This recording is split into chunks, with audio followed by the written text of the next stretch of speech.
ফয়সাল যেমনটি বলছেন, আসলে টিকিট কালোবাজারির যে তথ্যটা এখন পর্যন্ত এই রেলপথে কিন্তু এই টিকিট কালোবাজারি তেমন কোনো তথ্য পাওয়া যায়নি। তবে একটি বিষয় আসলে বলতে চাই যে যাত্রীরা কিন্তু টিকিট পেয়েও আসলে বগিগুলোতে ঢুকতে পারছে না, কারণ অনেকেই টিকিট ছাড়াও কিন্তু আসলে এই ট্রেনগুলোতে প্রবেশ করছেন, যে কারণে অতিরিক্ত ভিড়ের কারণে কিন্তু তারা আসলে ঢুকতে পারছে না। যে ক্ষেত্রে অনেক ক্ষেত্রেই দেখা গেছে যে বিভিন্ন ট্রেনে কিন্তু আমরা ট্রেনের উপরে অনেকের অবস্থান করতে দেখেছি।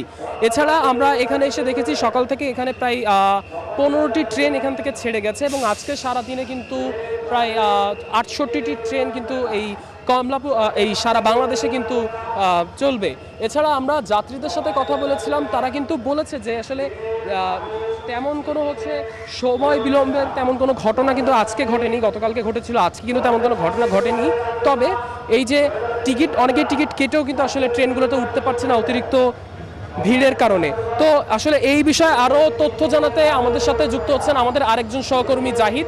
তিনি যুক্ত হবেন আমাদের সাথে রাজধানী সায়দাবাদ থেকে। আমরা সরাসরি চলে যাব জাহিদের কাছে। জাহিদ জানাবেন সেখানকার সবশেষ তথ্য।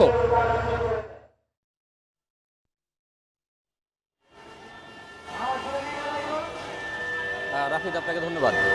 এই মুহূর্তে সায়দাবাদ যে মূল টার্মিনালটি রয়েছে সেই টার্মিনালের সামনেই কিন্তু অবস্থান করছি এবং এখানে কিন্তু সকালে আমরা যে অবস্থা দেখেছি যাত্রীদের, তার চেয়ে এখন কিছুটা যাত্রীর পরিমাণ বেড়েছে এবং যাত্রীদের জন্য কিন্তু পর্যাপ্ত পরিমাণে গাড়ি আমার পিছনে দেখতে পাচ্ছেন যে গাড়িগুলো অবস্থান করছে। এই গাড়িগুলো কিন্তু সারা বাংলাদেশে এই জায়গা থেকে যারা বাসে জার্নি করছেন তারা এখান থেকে যাচ্ছেন এবং তারা কিন্তু এখানে আসার সাথে সাথেই গাড়ি পাচ্ছেন এবং যেহেতু এখানে যাত্রীর তুলনায় গাড়ির সংখ্যা অনেক বেশি, সেক্ষেত্রে কারোর আসলে গাড়ির জন্য অপেক্ষা সেভাবে করতে হচ্ছে না। তবে একটি বিষয় থেকে যাচ্ছে যে এখানে যে কাউন্টারগুলো রয়েছে ভেতরে, সেই কাউন্টার থেকে কিন্তু আসলে কেউ টিকিট সরবরাহ করছে না, যেই কারণে যাত্রীরাও কিন্তু কাউন্টার থেকে টিকিট না নিয়ে এই যে বাসের ভেতরে যারা বাসের কর্মচারী রয়েছেন তারাই কিন্তু বাস থেকে এই টিকিটগুলো দিচ্ছেন।